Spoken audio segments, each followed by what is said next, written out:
my name is Joseph Kim. I work for Eli Lilly and Company in their clinical development group. I'm also the host of Lilly's podcast, The Elixir Factor. It's a show about science, the stories that inspire innovation, and the resilience required to change history.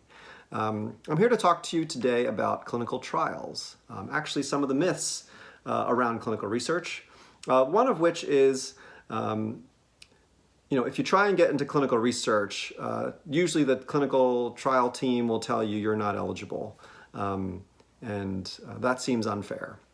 Now, while that might seem unfair to the individual patient, it's actually quite fair, and I'll tell you what I mean by that.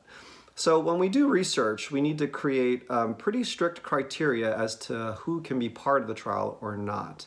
Not because we're trying to favor one group or another, but in order to test something fairly, you really need to have some strict criteria around who can join or not. So I'll give you an example to try and help you understand.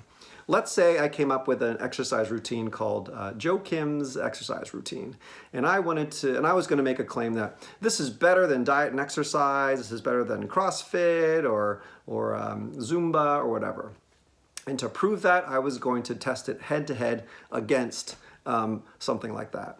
And in order to do that, I have to enroll volunteers. And so let's say I didn't make any criteria around who could join. So I would take professional athletes. I would take people who've been on the couch for the last 10 years. I would take teenagers, the elderly, the sick, and the well, right? So let's say I invited all those people to be part of the head-to-head competition. Half of them went into my exercise routine, and the other half did Zumba and diet and exercise. And let's say after I tested the routine, all of my people, they lost 20 pounds, right?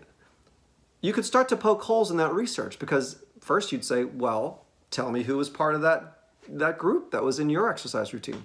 Were these all athletes, or were these all the elderly, or were these people who haven't worked out at all in the last 10 years? And of course they're going to drop 20 pounds, right?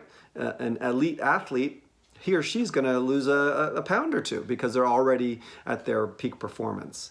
And certainly if I didn't take care to evenly distribute the different kinds of people, or worse, maybe I stack the deck and put all of the people who haven't done exercise in 10 years into my routine and all the elite athletes into Zumba and diet exercise.